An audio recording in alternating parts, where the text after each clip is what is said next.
बिस्मिल्लाहिर्रहमानिर्रहीम। अस्सलाम वालेकुम स्टूडेंट्स, कैसे हैं आप सब। आज का हमारा टॉपिक है राइबोसोम्स। आपको पता है कि राइबोसोम्स को कुछ बुक्स में एज अ ऑर्गेनल स्टडी किया जाता है और कुछ बुक्स में इसको ऑर्गेनल कंसीडर नहीं किया जाता। और इसको ऑर्गेनल कंसीडर ना करने की रीजन ये दी जाती है क्योंकि ये मेम्ब्रेन बाउंडेड नहीं होता। चलिए स्टार्ट करते हैं राइबोसोम को। Ribosome is the combination of two words. The one is ribo and the other one is zome. Zome का word निकला है सोमा से, जिसका मतलब क्या होता है बॉडी, और राइबो का word निकला है आरएनए से। इसका मतलब एक ऐसी बॉडी है जिसमें की प्रेजेंस किसकी होती है, आरएनए की। राइबोसोम्स के लिए जो दूसरी टर्म यूज की जाती है वो है ultra microscopic particles, very tiny particles, बहुत छोटे साइज के। इसके अलावा इनको कहा जाता है राइबो न्यूक्लियोप्रोटीन पार्टिकल्स। इसका मतलब क्या हुआ कि इनकी जो कंपोजिशन है ये किस चीज से बने हुए हैं, they are made by the RNA, they are made by the proteins, that is why they are known as ribonucleoprotein particles. यानी कि आरएनए और प्रोटीन का कॉम्बिनेशन इन पार्टिकल्स की फॉर्मेशन करते हैं। कहां पर प्रेजेंट होते हैं सेल्स में, प्रोकैरियोटिक सेल्स में ये फ्री फ्लोटिंग होते हैं, they are present in the cytoplasm. और यूकैरियोटिक सेल में ये साइटोप्लाज्म में भी प्रेजेंट है, यानी कि फ्री फ्लोटिंग भी होते हैं। और sometimes they are attached to the endoplasmic reticulum. और आपको याद होगा जब ये एंडोप्लाज्मिक रेटिकुलम से अटैच्ड फॉर्म में होते हैं तो तब उस एंडोप्लाज्मिक रेटिकुलम के लिए टर्म यूज की जाती है रफ एंडोप्लाज्मिक रेटिकुलम। इसका मतलब कि यूकैरियोटिक सेल में साइटोप्लाज्म में भी प्रेजेंट है और आरईआर के साथ बाइंड फॉर्म में भी प्रेजेंट है। नंबर की बात करें तो याद रखें वो तमाम सेल्स जो कि इन्वॉल्व हैं प्रोटीन सिक्रेशन में, एंजाइम सिक्रेशन में या हार्मोन सिक्रेशन में, वहां पर डेफिनेटली काम कौन कर रहा होगा, राइबोसोम। तो all those cells which are involved in the secretion of protein, उसमें राइबोसोम का नंबर भी क्या होगा, ज्यादा होगा। So more in liver cells, endocrine cells which are involved in protein synthesis। Discovery की बात करें तो 1955 में इसको डिस्कवर किया था पैलेट ने। और इसके अलावा इन तमाम ऑर्गेनल यानी कि इन राइबोसोम्स के लिए कहा जाता है कि क्या है, these are the membraneless, means without membrane structures. So when we talk about the discovery, this is discovered by Pallet in 1955. 1955 में पैलेट ने इसको स्टडी किया और ये नॉन मेम्ब्रेनस है, विदाउट मेम्ब्रेन बाउंडेड स्ट्रक्चर्स नहीं है। ये क्या दूसरे ऑर्गेनल में भी प्रेजेंट होते हैं, जैसे अभी तो हमने डिस्कस कर लिया कि प्रोकैरियोटिक सेल में भी प्रेजेंट है, यूकैरियोटिक सेल में भी प्रेजेंट है। आपको याद है कि यूकैरियोटिक सेल में तो और भी बहुत सारे ऑर्गेनेलीज होते हैं, तो क्या ये कुछ और ऑर्गेनेलीज में भी प्रेजेंट हो सकते हैं? The answer is yes. किन ऑर्गेनेलीज में प्रेजेंट हो सकते हैं? जैसे कि माइटोकॉन्ड्रिया में प्रेजेंट हो सकते हैं। कहाँ पे प्रेजेंट हो सकते हैं? प्लांट्स में, प्लास्टिड्स में प्रेजेंट हो सकते हैं। वो वाले राइबोसोम जो कि माइटोकॉन्ड्रिया में प्रेजेंट होते हैं, they are known as the mitoribosome. वो वाले राइबोसोम्स जो कि प्लास्टिड्स में प्रेजेंट होते हैं उनके लिए हम टर्म क्या यूज करते हैं, प्लास्टिडोराइबोसोम। और अगेन वहां पे भी इनका वही फंक्शन होता है जो कि इनका साइटोप्लाज्म में या आरईआर में होता है, यानी कि फंक्शन क्या है इसका, प्रोटीन सिंथेसिस।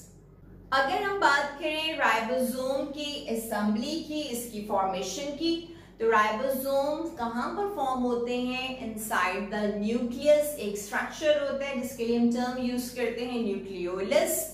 न्यूक्लियोलस में राइबोसोम की फॉर्मेशन होती है, इसके दोनों सब यूनिट्स की। और ये सब यूनिट्स जो हैं फॉर्म होने के बाद न्यूक्लियर मेम्ब्रेन में मौजूद पोर्स के थ्रू रिलीज कर दिए जाते हैं, कहां पर, cytoplasm. So ribosomes assembled in nucleolus and transported to cytoplasm through nuclear pores। तो यूं हमने डिस्कस किया इसकी लोकेशन क्या है, इनका नाम क्या है, किन सेल्स में ज्यादा होते हैं, किसने डिस्कवर किया, मेम्ब्रेनलेस है। इसके अलावा क्या ये दूसरे ऑर्गेनेलीज में प्रेजेंट होते हैं। फैक्ट्री ऑफ राइबोसोम किसको कहा जाता है, न्यूक्लियोलस को। Let's talk about the chemical composition. जैसे कि अभी मैं बात करी थी कि this is also known as a ribonucleoprotein. तो बच्चों राइबोसोम कंसिस्ट करते हैं आरएनए और प्रोटीन पर, इसीलिए तो इनको कहा जाता है ribonucleoprotein particles, right. Structure consist करता है इसका दो सब यूनिट्स पर, दिस इज द लार्जर सब unit and this is the small सब यूनिट। लार्जर सब यूनिट में ये आपको टनल लाइक जो स्ट्रक्चर नजर आ रहा है, ये हेल्प करता है पॉलीपेप्टाइड चेन को रिलीज होने में, और यहाँ पर आपको स्मॉलर सब यूनिट पे ये जो छोटा सा नॉब लाइक स्ट्रक्चर नजर आ रहा है, ये हेल्प करता है मैसेंजर आरएनए के साथ बाइंड होने में। मैसेंजर आरएनए मैसेज लेकर आता है न्यूक्लियस से कि कौन कौन सी प्रोटीन्स की फॉर्मेशन होनी है, क्या क्या इंफॉर्मेशन वो लेकर आया है। सो mRNA attached at this site with the smaller subunit, और उस इंफॉर्मेशन के अकॉर्डिंगली जब different number of amino acid एक दूसरे के साथ जुड़ते चले जाते हैं, ज्वाइन होते हैं पेप्टाइड लिंक के थ्रू, तो देखिए एक चेन बनती चली जाएगी। That chain will be called as polypeptide chain, और लार्जर सब यूनिट में ये वाली जो टनल होती है, ये वो जगह है जहां से कि पॉलीपेप्टाइड चेन को रिलीज किया जाता है। इसी तरह से याद रखें, जब ये दोनों के दोनों सब यूनिट एक दूसरे से सेपरेटेड होते हैं, इसका मतलब कि दीज आर नॉट फंक्शनल, ये अपना काम नहीं कर रहे। काम क्या है राइबोसोम का? प्रोटीन सिंथेसिस, प्रोटीन बनाना।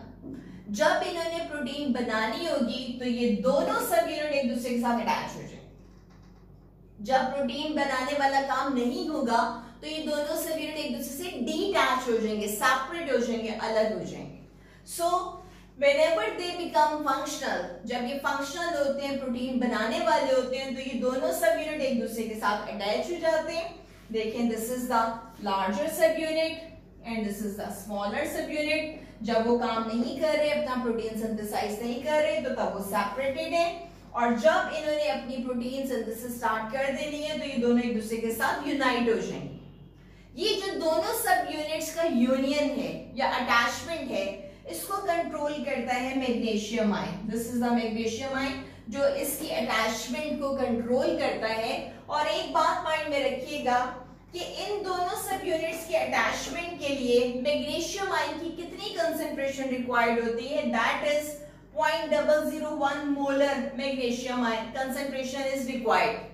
अगर 0.001 मोलर मैग्नीशियम कंसंट्रेशन कम हो, 0.001 से कम हो, तो इसका मतलब ये दोनों सब यूनिट एक दूसरे के साथ अटैच फॉर्म में नहीं रहेंगे, ये एक दूसरे से क्या हो जाएंगे? सेपरेटेड हो जाएंगे। सो जब भी इनको वर्किंग करनी है, जब भी इनको अपनी प्रोटीन बनानी है, तो तब ये दोनों सब यूनिट्स एक दूसरे के साथ क्या हो जाएंगे? अटैच। और इनके अटैचमेंट को कंट्रोल कौन करता है? It is controlled by the magnesium ion. Okay class, ये तो हमने बात कर ली उसके स्ट्रक्चर की कि दो सब यूनिट्स होते हैं, लार्जर सब यूनिट एंड स्मॉलर सब unit. Let's talk about types. हम राइबोसोम की दो टाइप्स डिस्कस करते हैं। एक टाइप हम डिस्कस करते हैं प्रोकैरियोट में, और दूसरी टाइप हम डिस्कस करते हैं यूकैरियोट में।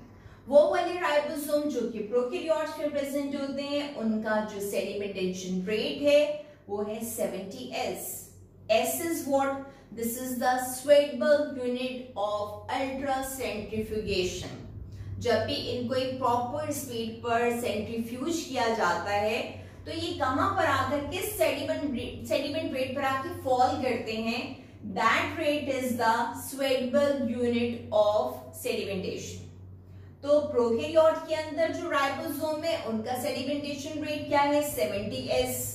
और यूकैरियोटिक राइबोसोम का सेडिमेंटेशन रेट क्या है? 80S। याद रखिएगा, 70S प्रोकैरियोट में वो रेट है जिसमें इसके दोनों सब यूनिट एक दूसरे के साथ जुड़े हुए होते हैं। 80S यूकैरियोट्स का वो रेट है, यूकैरियोटिक राइबोसोम का वो रेट है जिसमें दोनों सब यूनिट एक दूसरे के साथ जुड़े हुए होंगे।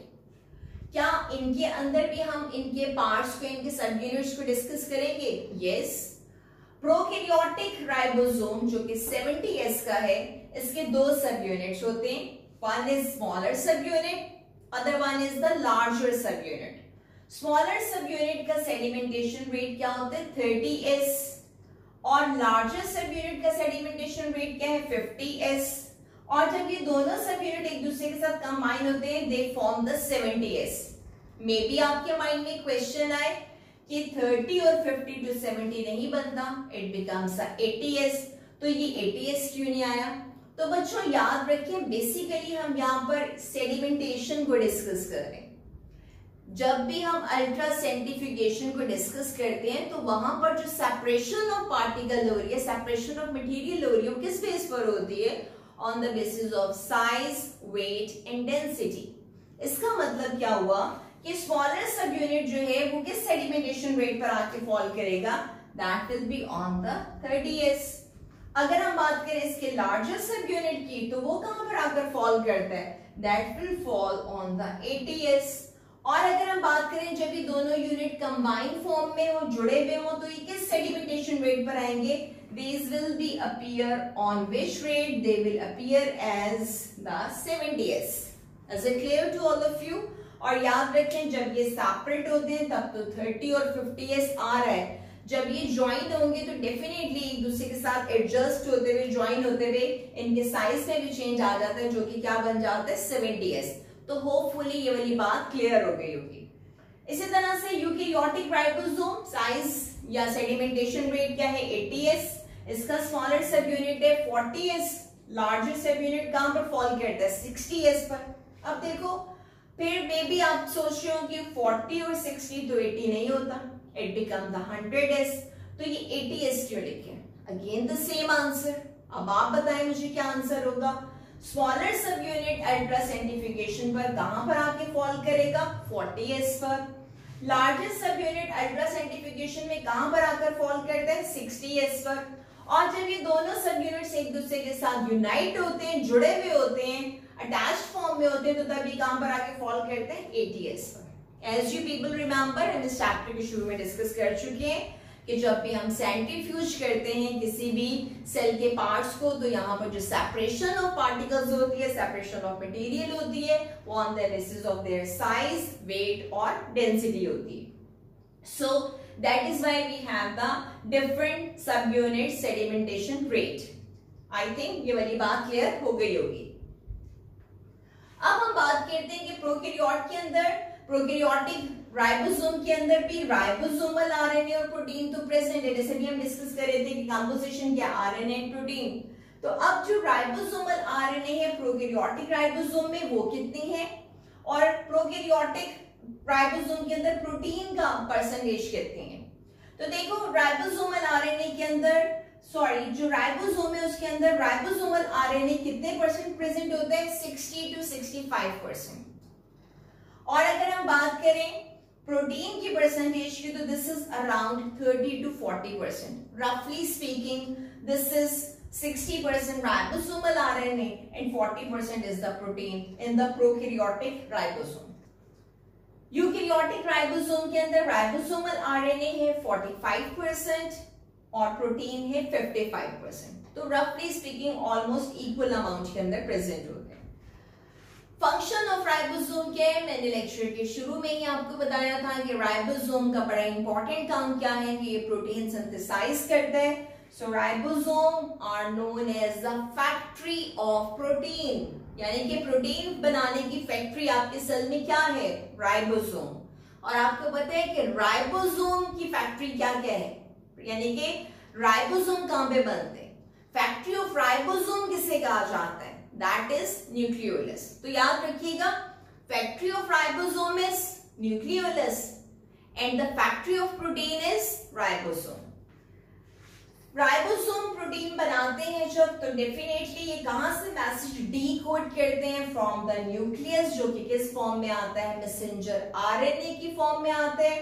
ये उस मैसेज को रीड करते हैं और इसके अकॉर्डिंगली एमिनो एसिड्स को ज्वाइन करते हैं पेप्टाइड लिंकेज के थ्रू, और फाइनली किसकी फॉर्मेशन में हेल्प करते हैं? प्रोटीन की फॉर्मेशन में।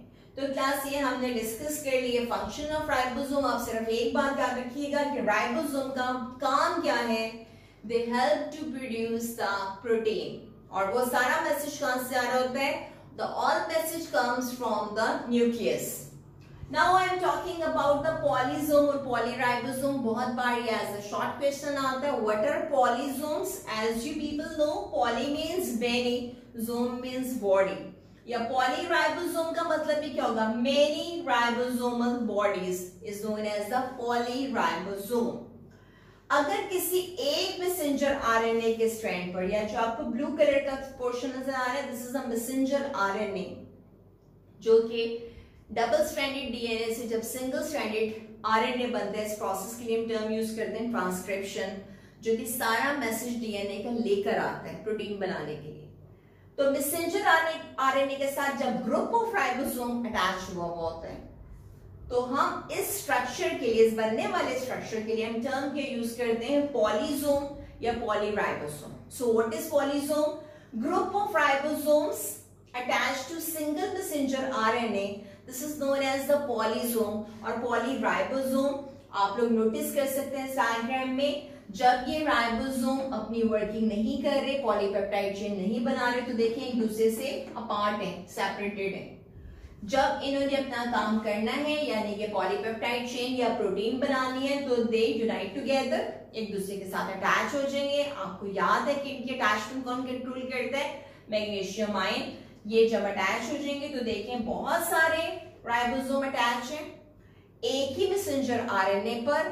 ये रीड आउट करते जाएंगे, आगे की तरफ मूव करते जाएंगे। जैसे जैसे मैसेज को रीड करेंगे मैसेंजर आरएनए से, वैसे वैसे ही ग्रीन कलर की जो आपको लाइंस नजर आ रही हैं, these are the polypeptide chain, amino acid को ज्वाइन करते जाएंगे, पॉलीपेप्टाइड चेन बनाएंगे, that will be the protein. और जब इनका काम खत्म हो जाएगा, ये फिर से एक दूसरे से क्या हो जाएंगे? सेपरेट हो जाएंगे। होपफुली आपको कोई प्रॉब्लम नहीं होगी। कमेंट करना, लाइक करना, सब्सक्राइब करना ना भूलिएगा। अपना ख्याल रखें। अल्लाह हाफिज।